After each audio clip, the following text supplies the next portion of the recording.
My name is Gene Bruskin, and I am a retired union organizer, strategist.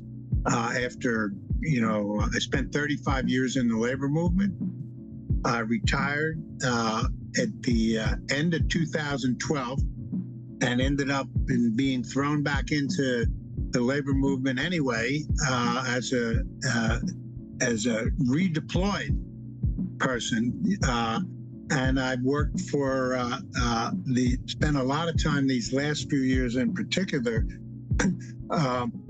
working with Amazon workers around the country, sort of helping to figure out how to support all these young workers that are taking on the biggest company in the world.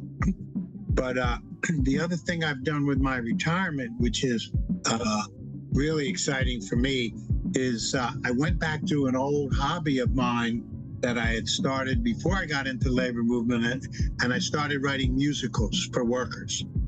And right now I'm producing my third, The Return of John Brown. But I've been doing that work since 2013, 2014, and it's been very gratifying and very challenging. All right. Welcome, everyone, to another episode of Working People, a podcast about the lives, jobs, dreams, and struggles of the working class today. Brought to you in partnership with In These Times magazine and the Real News Network, produced by Jules Taylor, and made possible by the support of listeners like you. Working People is a proud member of the Labor Radio Podcast Network, so if you're hungry for more worker and labor-focused shows like ours, follow the link in the show notes and go check out the other great shows in our network. And please support the work that we are doing here at Working People, because we cannot keep going without y'all. Share our episodes with your coworkers, leave positive reviews of the show on Spotify and Apple Podcasts, and become a paid monthly subscriber on Patreon for just $5 a month if you want to support the show and unlock all the great bonus episodes that we publish exclusively for our patrons. And also, please support the work that we are doing at the Real News Network by going to therealnews.com/donate, especially if you want to see more reporting from the front lines of struggle around the U.S. and around the world. My name is Maximilian Alvarez, and as you guys heard, we got a special guest, a brother, longtime veteran of the labor movement, Gene Bruskin, here on the pod today to talk about, not only his life and work in the movement, but also, this great musical that Gene is getting ready to premiere, including here in Baltimore and in D.C. and elsewhere. It's a musical called The Return of John Brown. And I wanted to have Gene on because, as you guys have probably noticed, things are pretty heavy on the podcast of late. I mean, not that they haven't been heavy in the past, but as I continue to go down this route of interviewing more working people living in sacrifice zones around the country, people who are, in the direct path of destruction, whether that be at the hands of, deregulated industry, government and military and Department of Defense, negligence, Wall Street greed, or, people who are directly in the path of the worst and growing effects of man-made climate change. This is a really big fucking issue, pardon my French. And so that's why I'm continuing to cover it on this show. That's why I am, doing my next book on this subject. But we'll talk about that more later. But the point is that, that's all really heavy and important stuff. But also, amidst all of this heavy stuff going on in the world, it's important to remember that there is still art and beauty and beauty in the struggle to be appreciated and savored. And it's the kind of thing that makes life worth living. And I want us to also, always make space for that. not only here on the show, not only at the Real News Network, but in our movement writ large, right? You know, we need to feel joy. We need to express ourselves. We need to participate in the activities of creating beauty wherever we can, because, that's what we're fighting for. And, that's why it's so cool to have Gene on the show today. And like I said, we're going to talk a little more about Gene's background in the labor movement. And we're also going to talk about how all that, work and organizing, connects to his playwriting and his art. And I just wanted to kind of set the table real quick before we turn things back over to Gene. We will link to the musical's website, the website for the return of John Brown, in the show notes for this episode. But I just wanted to read from that website just to give you guys a sense of what the musical is about. So on the website, it states, quote, "In a staged reading of this new musical, John Brown, who in 1859 became the first person in the nation executed for treason, climbs out of his grave where he was hanged into the present, only to be rearrested and threatened with another hanging. As his trial unwinds, the past and present merge as Brown's inspiring story is told through humor, music, mystery, and drama, depicting a feverishly charged moment in history that reverberates in today's political climate. As the plot twists, Brown's escape plans lead to an unexpected alliance between white and black farmers, hoping to save their land from the Smoke and Mirrors Pipeline Company and its CEO, King Louis. The playwright, Gene Bruskin, spent 45 years as a labor union organizer and has written 3 musicals for and about working class people since his retirement. Quote, "The musical tale connects yesterday's battles to the need to challenge the enduring destructiveness of racism today," end quote. The first show will debut on April 26th in Baltimore, followed by a show on April 27th in Washington, D.C. The next weekend, on May 4th and 5th, the play will be featured at the Kennedy Farm, the Harper's Ferry, West Virginia area location where John Brown staged his famous anti-slavery raid, end quote. All right, so Gene, let's bring you back in here, man. Like I want us to, of course, talk about the play itself and like what you are hoping to accomplish with it, and give folks a little more of a taste of what they're going to see when they go check this musical out. But before we get there, let's dig a little deeper into your backstory. So like we can't go like a full hour here. I know you can't sum up 40 years of life in the movement in 10 minutes, but I'm curious. Yeah, just tell us a little more about yourself, your life in the movement, how you got into that work, and how like you eventually found your way to writing musicals for and about working people. Thanks, Max. It's really a pleasure to be on your show and to have a chance to talk about this. So I grew up as a working class Jewish kid in South Philly, mostly, although my father had been very political in the 30s. He actually was a young member of the Communist Party. He got discouraged for a variety of reasons. He fought in World War II, and then he just had to make a living the rest of his life. And so although he was always reading and he was an intellectual, I just wanted to play basketball, and they got me to college and all this stuff. But so I was very much a child of the 60s. I was a jock who got politicized by all the stuff that was happening around me, fighting, resisting ultimately that I was going to be sent to Vietnam, which, sort of changed my life, that in order to not go there and die and kill people. And ironically, at that moment, you could get a deferment if you were willing to teach in the New York City schools. It was considered worse than Vietnam. So I went to, Jesus. I went to teach as a 4th grade teacher with no training whatsoever in the South Bronx. And that was, of course, transformational for me. I had grown up in a working class neighborhood, but I'd never seen that level of poverty and oppression. And so that sort of factored into my life. And I ended up in Boston in the 70s, trying to make a living, be participating in sort of the various anti-war and other things.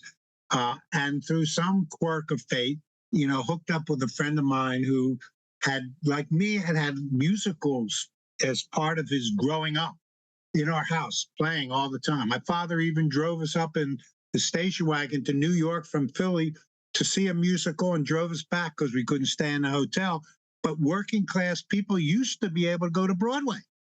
So it was sort of in my blood. But so we did a couple very local based, community based shows that were political. One was about busing and one was about theft in America. And to get a job in order to help support this work, I got a job driving a school bus. Well, that was in the middle of 1977. That was in the middle of the intense busing fights in Boston, which were very similar in some ways to Alabama in terms of the violence and the attacks on African American, in this case, African American children. And our job as bus drivers was to drive the kids from the black community into the white community and vice versa. But when we picked up the black children and drove them into South Boston, we were violently attacked on a daily basis. And in the end, we drove in and out of that community surrounded by a police escort, and that went on for 10 years. So we eventually, during that period, the drivers organized, and ironically, all the sectors of the city, anybody that wanted a job was driving a bus. It didn't matter whether you were pro-busing, anti-busing, you were pro-paycheck. And so we were all there. They cut our pay. We went on strike. I went to jail. We won a contract, and we formed a very militant, multiracial, community-based union for 10 years and won great contracts. We had many strikes. It was just by accident, I walked in there thinking I was going to do theater in between the runs, and I ended up the local president and chief steward at different times. And so that launched my labor career, but for the moment killed my theater career because you can't do both on an intense level. And eventually I got an offer to move to D.C. and work for the National Postal Mail Handlers Union, along with my good buddy Bill Fletcher. So all of a sudden I was in Washington, D.C., and eventually I was Jesse Jackson's labor deputy for a couple of years in the 90s at the National Rainbow Coalition. And I went on to just work for a variety of national unions on different kind of campaigns, the biggest of which was the Justice at Smithfield campaign, where we organized a 5,000-person local unit in rural South Carolina against Smithfield Foods. And it was one of the biggest wins. This was USCW in the South in many years. Then I ended up retiring, working for the American Federation of Teachers, helping them develop strategies to fight the charter industry. And then since I retired, I ended up going back to my theater roots. I've written 3 musicals, and in the meantime, I was also working with the railroad workers, BMWE, with ATU over time, and eventually these last few years doing a lot of work with Amazon workers in a lot of different locations. But my passion beyond the labor movement was figuring out how to make culture a part of the movement. Because, if you try to imagine the civil rights movement in the United States succeeding if they weren't allowed to sing, it's hard to imagine. If you try to imagine the anti-apartheid movement in Africa winning without a note being sung, you can't imagine it. And we had a vibrant political, labor, and other kind of culture coming into World War II in the 20s and 30s. But commercial television and the commercial movies just overwhelmed it, with a few exceptions. And so I've been trying to sort of make my small contribution to bring it back. And it's been very well received to the point that I've been able to do it without having a Broadway budget. And I'm back now with the return of John Brown, opening in Baltimore the 26th of April. Man, so like first I'm just gonna say that's quite a career in the movement. That's quite a life in the movement. So like we're gonna have to have you and maybe some of the folks from Boston on together to like I want to unpack that whole period and hear from you guys what it was like to work and organize in that moment. Yeah. But that's just wild to hear. And like, but before we like kind of go to the return of John Brown, I have to ask, right, as someone who, like you said, just kind of through chance encounter, luck and being in a certain place at a certain time, you got into this job and that kicked off a life of organizing and working within the labor movement. I guess like looking back now as someone who spent all those decades in the movement, even if you didn't intend to from the beginning, like for my generation of folks who have like just been really getting into that movement in recent years, I mean, I think a lot of left-leaning millennials and progressive millennials after Bernie Sanders' like 2016 run, like a lot of those folks went into the labor movement, and a lot of them are working for unions. A lot of them are salts, like trying to unionize different facilities. Like that's one way in which I think the Bernie phenomenon did like kind of have an after effect, and I've seen and heard it firsthand from a lot of folks. But we're like, we're still kind of in the early stages of our lives in that movement. And so I guess I was just curious to ask, like, as a veteran of that movement, like, what do you wish you had known back in the day, or what would you like say to younger folks getting into that movement now about how this is a life's work and like what you wish you had known when you were getting into it at the beginning? Great question.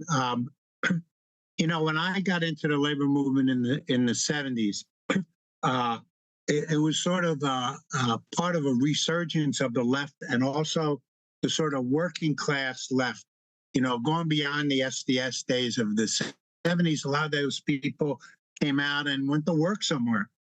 And so when I started getting into the labor movement, it never occurred to me to go back and talk to the veterans who had been through the 30s and the 40s, and they were alive, but we sort of had this idea that, what did they know? And we were going to form a new left-wing parties and all this stuff. And I just never asked.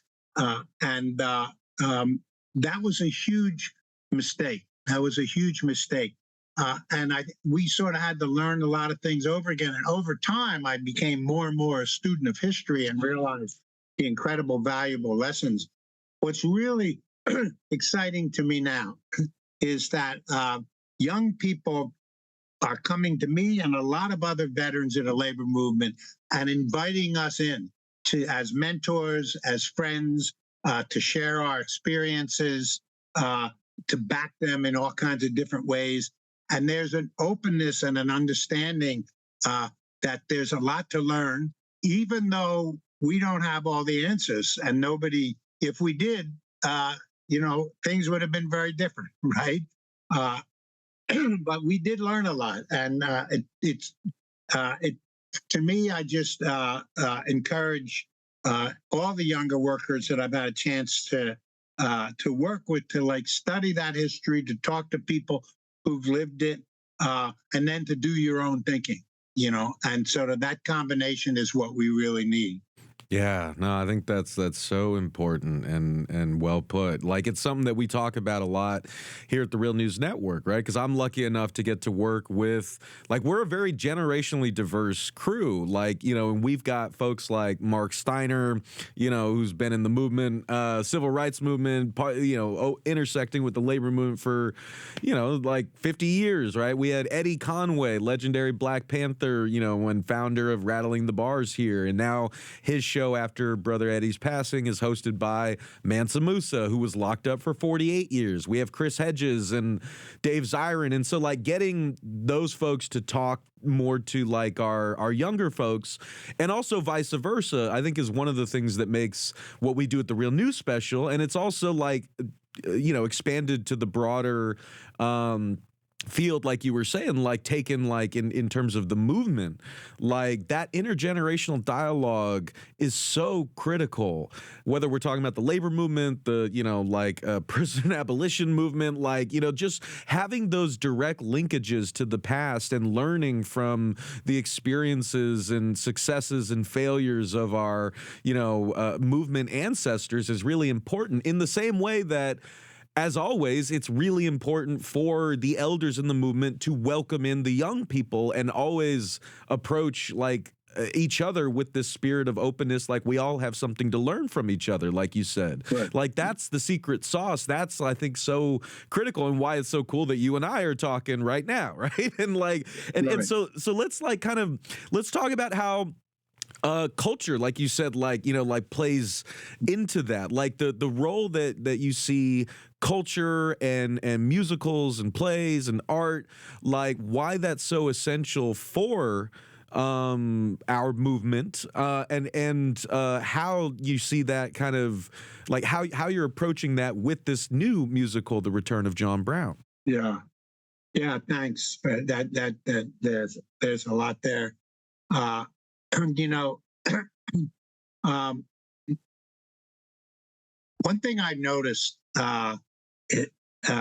in Boston, we sort of started this impromptu song group called Red Basement Singers, because there was a store called the Red Book, and we used to practice in the basement there. And we used to just go around the rallies. We'd get on the subway in Boston and sing, ho, ho, Ho Chi Minh, and things like that. And what I noticed is that when people are singing, they smile.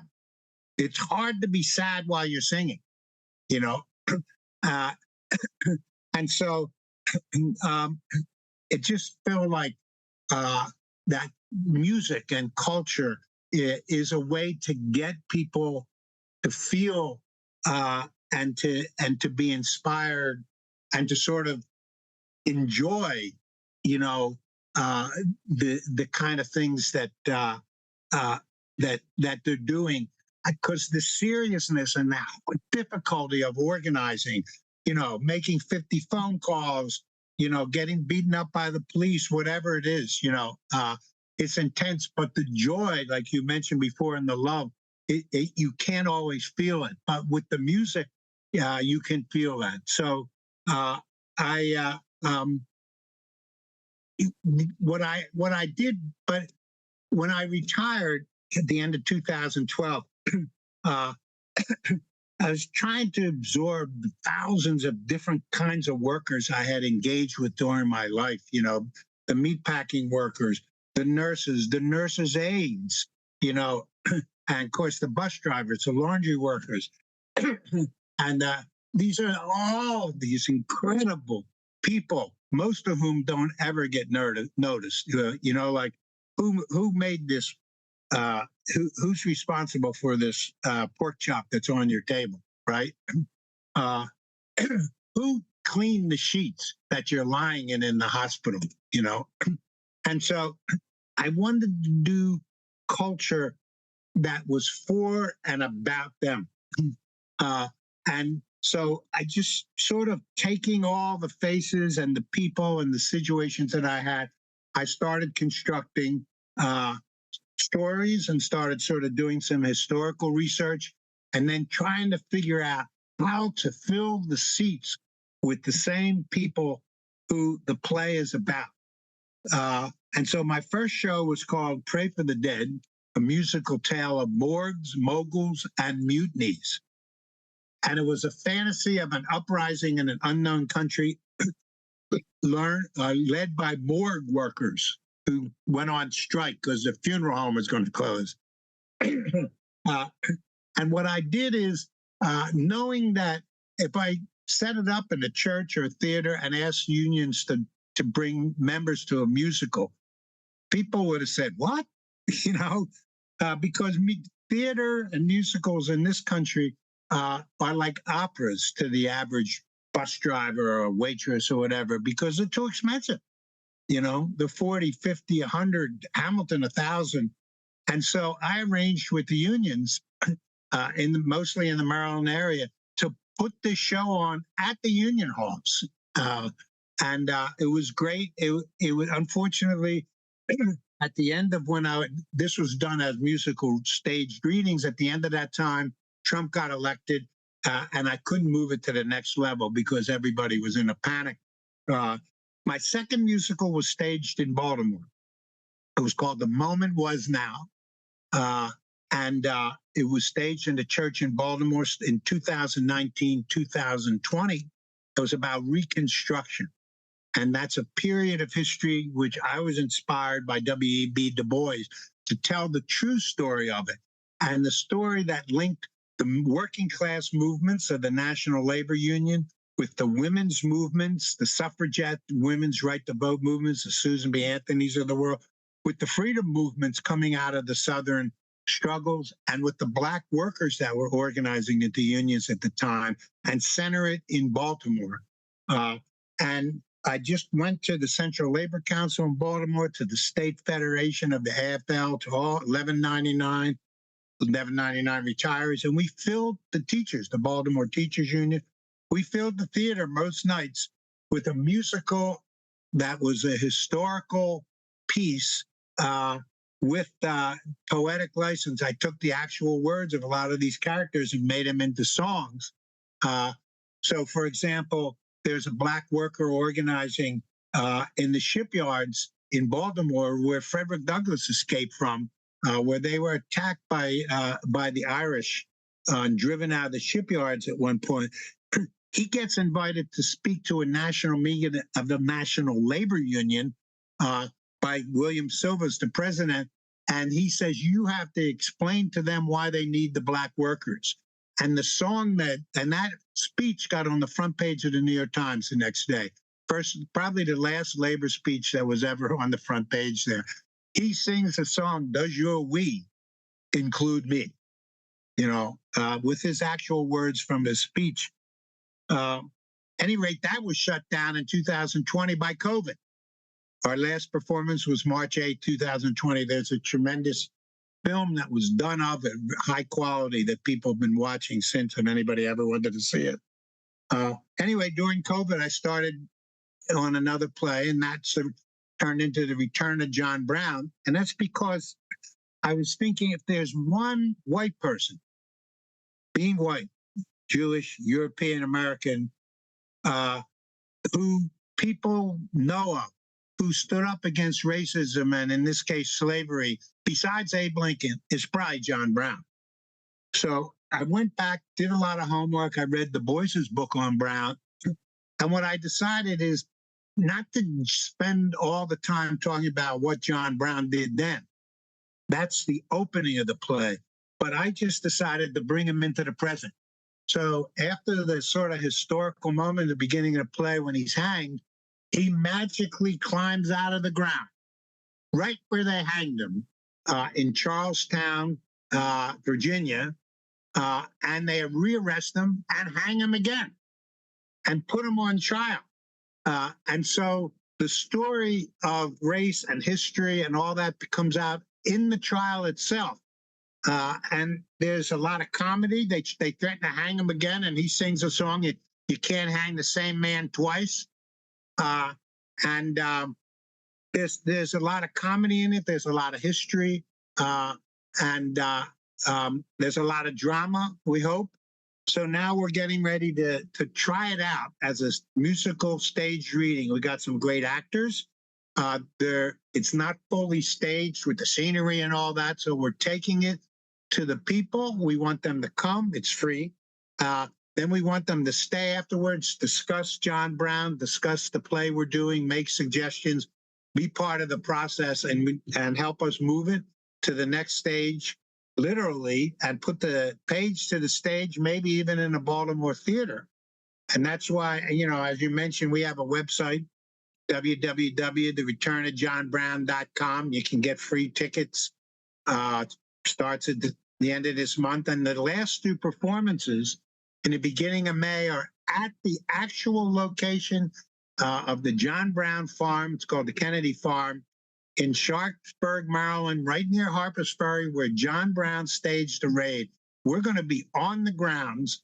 The backdrop to the stage is going to be the cabin, and there'll be a live tour before the show. Man, that's so badass. And like it makes me think of like I was with some brothers and sisters from the labor movement at the end of last year. We were all down in Matewan, West Virginia, at the Museum of the West Virginia Mine Wars, and we saw some reenactments from the locals there. The famous kind of Battle of Blair Mountain and stuff. Walking on hallowed ground, like thinking about that history and thinking about how it connected to how us all being there. Like that's so powerful that you guys are going to be doing that there on that ground. And for listeners, like again, this is going to have to be a teaser for y'all so that you go and check out the musical itself, because there's so much here we could unpack, but we want y'all to go partake of it and let us know what you think. But I guess just like by way of a final teaser, and by way of a final question before I let you go, Gene. This of course is a tradition, a literary tradition of like sort of resurrecting key historical figures in like contemporary times, right? Like I'm thinking of Fyodor Dostoevsky's like famous like bringing Jesus back to what was then contemporary Russia, right? And like how would society respond to Jesus's teachings today? Like, so I guess I was just curious, like, you started working on this in amidst COVID. We know the George Floyd uprising and happened the same year. So I guess I just wanted to ask, why John Brown and why now? Like, I guess like what you really feel folks should be thinking about that scenario that you're painting of like why this felt like such a profound, artistic question to ask at this moment. Yeah, thank you. And I'm just going to say quickly, because I have found that because of the failure of our public education system, even at the college level, many people don't know who John Brown is, and that his claim to fame was that, among a lot of other things he did, in 1859, he staged a raid with a group of black and white people on the Armory in Harpers Ferry, West Virginia, and in an attempt to get guns and hand them out to enslaved people and begin an insurrection. And it didn't work. He was hanged. He was captured and hanged. But at that moment, that story played on the front page of every newspaper in the country. And his final words were printed on the front pages. The South was terrified. The North's conscience was pulsated. And John Brown said that the slavery cannot be ended except by violence. People thought that was questionable, but it turned out Abe Lincoln came to the same conclusion, and 700,000 people died.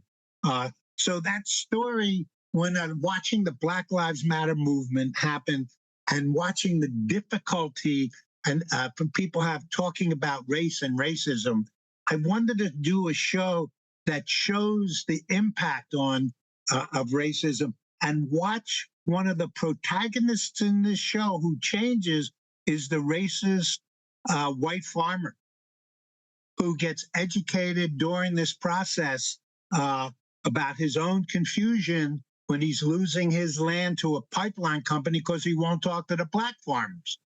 And John Brown intervenes, brings them together, and that story unfolds. So I have found that if you're sitting in the audience and you got some of these attitudes, but you're watching them play out on the stage, no one's coming at you in your class or whatever.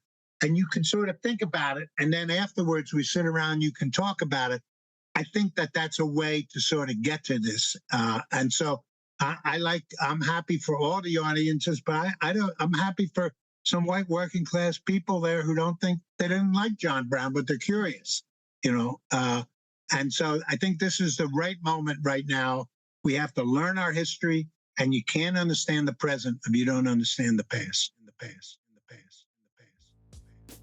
All right, gang, that's going to wrap things up for us this week. I want to thank our guest, Gene Bruskin, and as always, I want to thank you all for listening, and I want to thank you for caring.